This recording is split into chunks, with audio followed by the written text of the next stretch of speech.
प्रिय प्रशिक्षुओं, आज के इस ऑनलाइन शिक्षा सत्र में आप लोगों का स्वागत है। आज का सत्र डीएलएड द्वितीय सेमेस्टर के लिए है। इसमें प्रथम प्रश्न पत्र वर्तमान भारतीय समाज एवं प्रारंभिक शिक्षा के अंतर्गत हम लोग प्रमुख शैक्षिक विचारधाराओं का अध्ययन कर रहे हैं। आप प्रकृतिवाद और आदर्शवाद का अध्ययन कर चुके हैं और प्रमुख विचारधाराओं में आज आपकी तीसरी और अंतिम जो विचारधारा है प्रयोजनवाद। आज का आपका जो प्रकरण है वो प्रयोजनवाद है। तो आइए देखते हैं प्रयोजनवाद क्या है, इसका अर्थ, इसकी विशेषताएं और इसके रूप क्या क्या है। प्रयोजनवाद, इसको क्या अंग्रेजी में प्रैग्मैटिज्म कहते हैं। ये जो प्रैग्मैटिज्म शब्द है ये ग्रीक भाषा के प्रैग्मा या प्रैग्माटोस शब्द से बना है और इसका शाब्दिक अर्थ होता है प्रैक्टिकल या व्यवहारिक। प्रयोजनवाद व्यवहारिक क्रिया के रूप में जाना जाता है और ये जो प्रयोजनवाद है यह दर्शन शास्त्र की वह शाखा है जो किसी भी प्रागनुभूत, क्या मतलब अप्रियोरी अथवा पूर्व सिद्ध किसी भी सत्य को स्वीकार नहीं करती। प्रयोजनवादी विचारधारा किसी चिरस्थायी सत्य को भी स्वीकार नहीं करती है वरन यह परिवर्तित परिस्थितियों के अनुसार ही सत्य को परिभाषित करने का समर्थन करती है। तो इस प्रकार हम देखते हैं कि प्रयोजनवाद एक ऐसी प्रक्रिया है जो प्रकृतिवाद, आदर्शवाद एवं यथार्थवाद इन सभी दर्शनों से अलग हटकर है और यह एक विशिष्ट दर्शन को स्वीकार करती है। इसका व्यवहारिक जीवन की सत्यता को अपनी प्रेरणा का केंद्र बिंदु बनाया है और प्रयोजनवाद व्यवहारिक जीवन को ही अपना लक्ष्य मानता है और जो भी वस्तु व्यवहारिक जीवन के लिए उपयोगी नहीं है उसे छोड़ देता है। प्रयोग के आधार पर जो सत्य है उसे प्रयोग में लाया जाता है। प्रयोजनवाद के अन्य कई नाम हैं, जैसे अर्थ क्रियावाद, व्यवहारवाद, कारणवाद, अनुभववाद और नैमित्तिकवाद। ये प्रयोजनवाद के विभिन्न नाम हैं और प्रमुख प्रयोजनवादी मैंने ये नोट किए हैं जिन्होंने कि प्रयोजनवाद को एक नई विचारधारा के रूप में परिणित किया है। इनमें है William James, James Pratt, John Dewey, John Locke, Schiller, Peirce, Kilpatrick आदि। तो आइए आगे देखते हैं कि इस प्रयोजनवाद की प्रमुख विशेषताएं या सिद्धांत क्या है।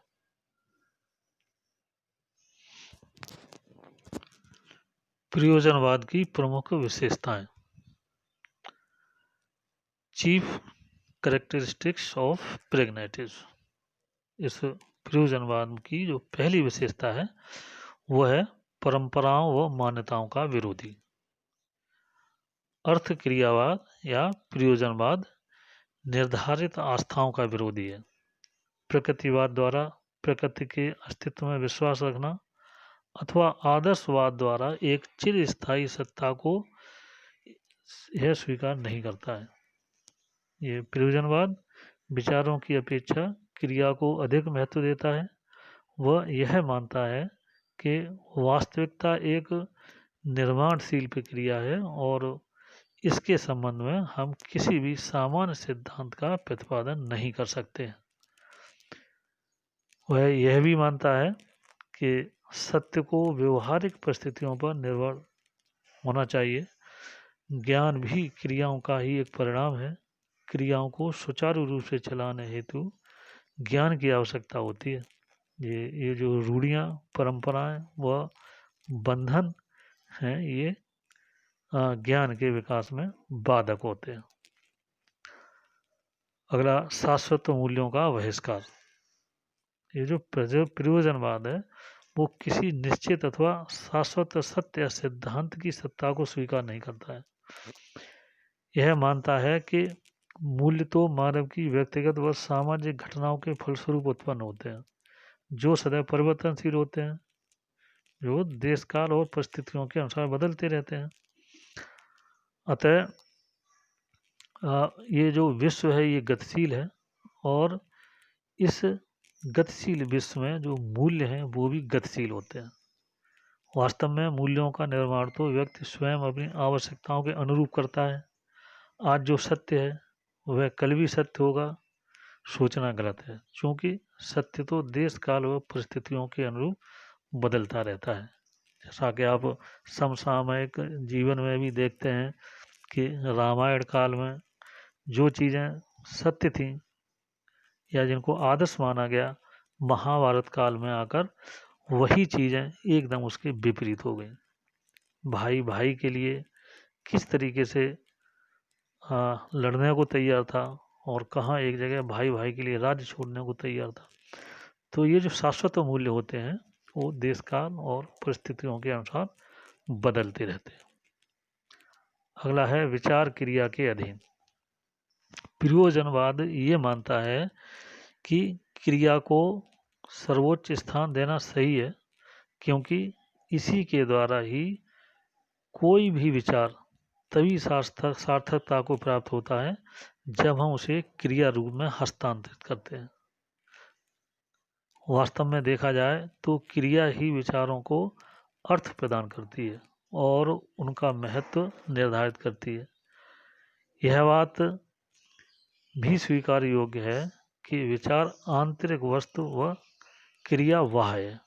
कहने का मतलब, जब तक कोई भी चीज़ किसी भी तरीके से लिखी हुई या सैद्धांतिक रूप में हमारे सम्मुख उपस्थित है, जब तक हम उस सिद्धांत या विचार को क्रियात्मक रूप प्रदान नहीं करेंगे, तब तक उसका कोई मूल्य नहीं रह जाता है। अगला है सार्वजनिक सत्ता में आस्था का न होना। प्रयोजनवाद ईश्वरीय सत्ता को स्वीकार नहीं करता है। यह मानता है कि ईश्वर मिथ्या है। आत्मा के अस्तित्व को भी यह मानता अवश्य है, परंतु उसे एक क्रियाशील तत्व के रूप में स्वीकार करता है। इसके अनुसार जो सर्वोच्च सत्ता है वो समाज की होती है, जो कि एक डायनेमिक रूप से निरंतर कार्य करता रहता है। अगला है उपयोगिता के सिद्धांत पर बल। जो प्रयोजनवाद है वो इस बात पर एम्फेसाइज करता है कि कोई भी सिद्धांत अथवा विश्वास कसौटी ही एक उपयोगिता है। यदि कोई सिद्धांत हमारे उद्देश्यों का पूरक है, वह हमारे लिए लाभप्रद है, तब तो ठीक है, अन्यथा नहीं। क्योंकि कोई भी सिद्धांत स्वयं में उपयोगी या अनुपयोगी नहीं होता है। अगर उसका फल उपयोगी है तो वह ठीक है, और अगर उसका फल उपयोगी नहीं है तो वह सिद्धांत भी ठीक नहीं है।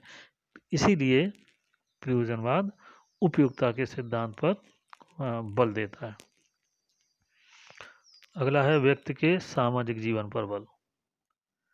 प्रयोजनवाद व्यक्ति को एक सामाजिक इकाई के रूप में स्वीकार करता है और उसके व्यक्तित्व के विकास के लिए सामाजिक पक्ष के विकास की अधिकांशतः चर्चा करता है। यदि समाज में रहकर व्यक्ति अपने जीवन को सफल बना सके, इसे वह महत्व देता है, और इसके लिए यह भी अनिवार्य मानता है कि व्यक्ति में सामाजिक कुशलता का विकास किया जाए। इनकी विचारधारा यह है कि यदि मनुष्य का व्यक्तियों के साथ संबंध स्थापित नहीं होता है,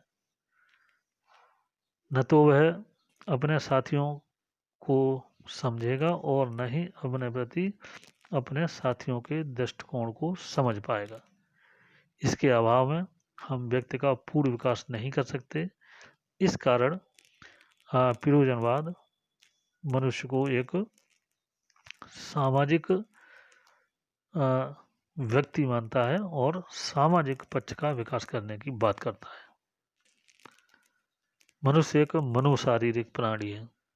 man is a psychological individual. प्रयोजनवाद मनुष्य को एक मनोशारीरिक प्राणी मानता है। इसके अनुसार मनुष्य को विचार व क्रिया करने की शक्तियाँ प्राप्त हैं स्वतः ही, जिनके माध्यम से मनुष्य समस्या को समझने व उनका हल ढूंढने का प्रयास करता है और अंत में लास्ट में जाकर के वह स्वयं को अपने वातावरण के अनुसार ढालने का प्रयास करता है और जितना ज़्यादा वो वातावरण के साथ अनुकूलन कर लेता है उतना ही उसका लाभ प्राप्त कर लेता है। तो इस तरीके से ये मनुष्य को एक मनोशारीरिक प्राणी मानता है और उसके सामाजिक जीवन को और उसकी क्रियाशीलता को महत्व प्रदान करता है। अगला है आपका बहुतत्ववादी विचारधारा। प्रयोजनवाद इस संसार की रचना अनेक तत्वों से मिलकर हुई है ऐसा मानता है और इन तत्वों के मध्य क्रिया चलती रहती है, जिसके परिणाम स्वरूप रचनात्मक कार्य होता रहता है। सबसे बड़ी बात यह है कि यह क्रिया सदैव निरंतर रूप से अबाध रूप से चलती रहती है और इस संसार की रचना करती रहती है। इसी कारण प्रयोजनवाद के अनुसार यह संसार सदैव निर्माण की अवस्था में रहता है। इसका निर्माण होता रहता है, इसका निर्माण कभी रुकता नहीं है या ये परिवर्तनशील बना रहता है। मनुष्य इस संसार का एक सृजनशील प्राणी है, अतः मनुष्य भी सदैव क्रियाशील रहता है और इन तत्वों के साथ अपना जो अंतः क्रिया है वो करता रहता है। अगला है दर्शन शिक्षा का सिद्धांत। जो दर्शन है वो एक शिक्षा के सिद्धांत के रूप में कहना होता है, philosophy as the theory of education के रूप में प्रयोजनवाद ये मानता है कि जो जितने भी शैक्षिक अभ्यास हैं इनके फलस्वरूप ही दर्शन का जन्म होता है। इस बारे में जॉन ड्यूई कह रहे हैं कि सामान्य रूप से दर्शन का सिद्धांत शिक्षा है और दर्शन के द्वारा निर्धारित सिद्धांत ही सत्य और व्यवहारिक होते हैं। और अंत में है आपका प्रजातंत्र में आस्था, फेथ इन डेमोक्रेसी। जो प्रजातंत्र है या अर्थ क्रियावाद जिसे कहते हैं, ये प्रजातंत्र शासन व्यवस्था में विश्वास रखता है और इस पर बल देकर उसके प्रति अपनी आस्था अभिव्यक्ति करता है। यह प्रजातंत्र को जीवन का एक तरीका व अनुभवों के आदान प्रदान करने की एक व्यवस्था के रूप में देखता है और यह मानता है कि जीवन, शिक्षा व प्रजातंत्र को एक दूसरे से संबंधित प्रक्रिया ही होना चाहिए। इसके अतिरिक्त इनका अलग अलग करके कोई भी महत्व नहीं रह जाता है। तो इस तरीके से हमने देखा ये 8-10 जो मुख्य विशेषताएं थी प्रयोजनवाद की वो मैंने नोट की, आपने देखी। आगे देखते हैं अर्थ क्रियावाद के रूप या प्रमुख संप्रदाय, फॉर्म्स ऑफ प्रेगमेटिज्म।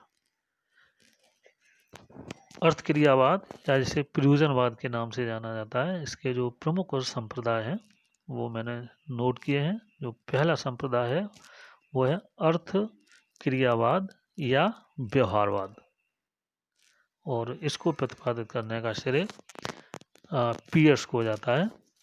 और इस अर्थ क्रियावाद या व्यवहारवाद संप्रदाय के रूप में जो पियर्स हैं वो ये इस बात को स्वीकार करते हैं कि जो सत्य संबंधी सभी विचारधारणाएं अस्थायी और परिवर्तनशील हैं और इनके अर्थ बदलते रहते हैं। सत्य को पूर्वानुभूत अथवा पूर्व सिद्ध आधारों के आधार पर स्वीकार नहीं किया जा सकता। ये पियर्स का व्यवहारवाद है। दूसरा है फलानुमेय प्रामाण्यवाद या अनुभववाद। इस अनुभववाद को प्रतिपादित करने का श्रेय विलियम जेम्स को जानता है। और इसके अनुसार जो विचार का प्रयोजन है वो मानवीय रुचियों की संतुष्टि करना है। विचार अनुभव में अंतर्निहित होता है। अनुभव से परे विचारों का कोई भी अस्तित्व नहीं होता है। अनुभव ही सब कुछ है। वह जीवन मूल्य भी अनुभव से ही उद्भूत होता है। सत्य भी अनुमानित है जो कि क्रिया में प्रस्फुटित होता रहता है। तो इस तरीके से ये आपका अनुभववाद विलियम जेम्स के अनुसार। और तीसरा है आपका कारणवाद या पुनर्रचनावाद, ठीक है, अथवा प्रयोजनवाद। इसको जॉन डेवी ने प्रतिपादित किया है। कारणवाद, प्रयोजनवाद या पुनर्रचनावाद। इसके अनुसार किलपैट्रिक कहते हैं कि जो विचार है वो मस्तिष्क की क्रिया मात्र है और मानव मस्तिष्क उसकी क्रियाओं को चलाने के लिए कारण मात्र है। उन्होंने प्रयोगवाद पर विचार व्यक्त किया और इसे मानवीय सामाजिक समस्याओं का हल करने हेतु उपयुक्त साधन समझा है। वह यह भी मानते हैं कि नैतिक मूल्यों का निरंतर पुनर्निर्धारण होता रहता है। और जो चौथा प्रकार है जो कि प्रयोजनवाद के नाम से ही प्रतिपादित किया गया है और वास्तव में मूल रूप से प्रयोजनवाद के जो प्रतिपादक हैं वो किलपैट्रिक को ही माना जाता है। इसके अनुसार ये प्रयोजनवाद में कहते हैं किलपैट्रिक कि मानवीय अनुभवों की जो प्रमुख उपलब्धि है वो नैतिक मूल्य है। और इनके अनुसार दर्शन जीवन के संघर्षात्मक मूल्यों का समीक्षात्मक अध्ययन है। दर्शन का काम यह पता लगाना है कि संघर्षों के बीच जीवन कैसे जिया जाए। इन्होंने नैतिकता को सामाजिक परिप्रेक्ष्य में देखा है और इसके अतिरिक्त कुछ भी नहीं माना। तो इस तरीके से हम देखते हैं कि प्रैग्मैटिज्म के जो प्रमुख संप्रदाय हैं वो 4 हैं।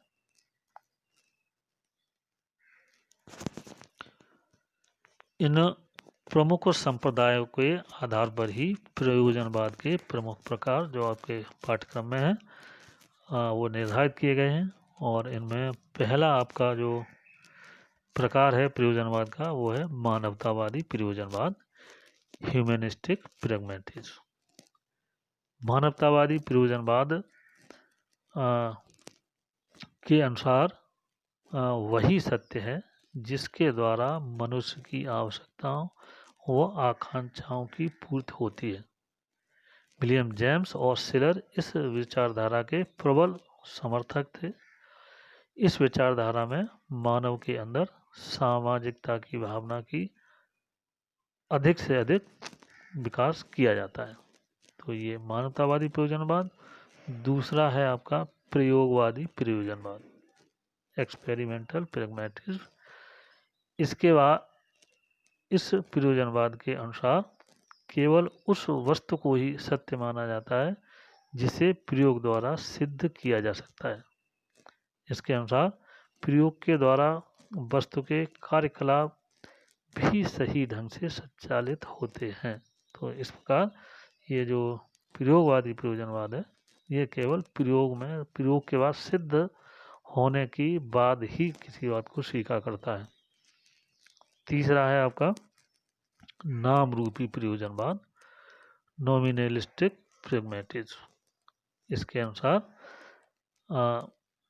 जो प्रयोग करते हैं प्रयोग करते समय ही प्रयोगकर्ता को प्रयोग के भावी परिणामों का आभास होने लगता है और ये जो परिणाम है वो सदैव वास्तविक होते हैं। इस चीज़ को ये नाम रूपी प्रयोजनवाद मानता है। और जो चौथा प्रकार और अंतिम है जीव शास्त्रीय प्रयोजनवाद, बायोलॉजिकल प्रैग्मैटिज्म। इसके अनुसार जो मनुष्य की शक्ति है इस पर अधिक बल दिया गया है। इसके द्वारा वह अपने कारकों और वातावरण के अनुकूल बनाता है। वह अपनी आवश्यकता अनुसार अपने वातावरण को बदल लेता है। यह मनुष्य को एक मनोदैहिक प्राणी मानता है। मनुष्य के पास मस्तिष्क है जिसके द्वारा वह विचार करता है और अपने वातावरण के अनुसार अपना अनुकूलन करता है।